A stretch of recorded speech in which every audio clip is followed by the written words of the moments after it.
pia endo dolabuna nitare aling type itene nitare aling type sikakida Indian post.gov.in mente nanika bu ol sikake tayomte na bu search ta ado na leka search चालू sikayan ge search चालू yen tayomte interface chilike hujue na aling udu fia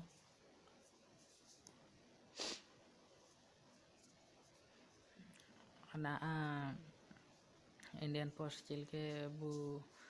tracking ya en bisa renita aling kaji fia endo aling okonate mido ko aling jodi sefet ko kholte mido parcel endo ena speed post re ujutene endo ena nita en tar na India number link utaya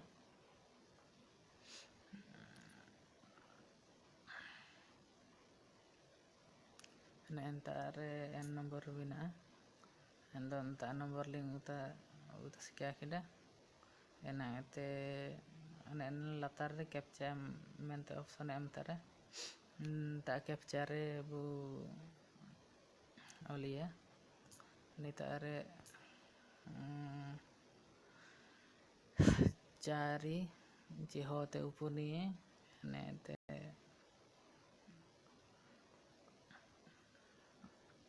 nitare small b enete c enete nitare no ente nitare d ente 3 ene enika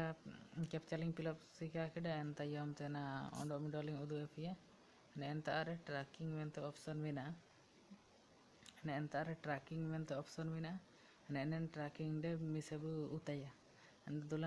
dulabu aling na anen tracking de mise uta kedaling udu efetana ando nen tracking rena miseling uta sikiatara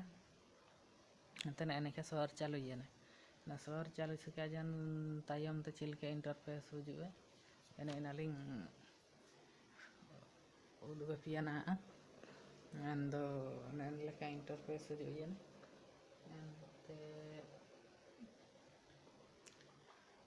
nentare track consument nen leka hujue yene endo aling nentare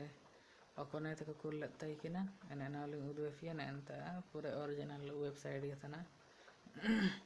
anta kolian ko aja te kul taikina West Bengal ete ondo nenta achieving nentare di item udu tere nentare inaling udu fia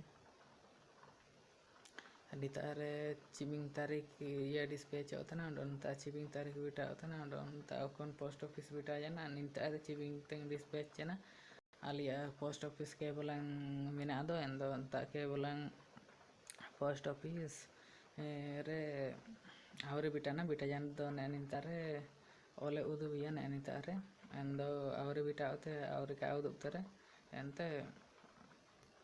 nene leka bu tracking dai abu Indian Post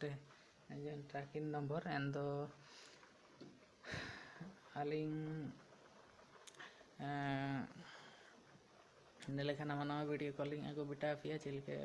rejina huba mentia endo video bani ada ket pere like pe subscribe pe और share pe endo japare udu via bell icon button ina press lagi tuila alu pe rege ondo ende ape alin chimite nama video link upload ya enemiten soben ko eta yarte ape pe nel dai endo intare enen video link uje tana soben goge aga misi bondo ko kul ko soben juhar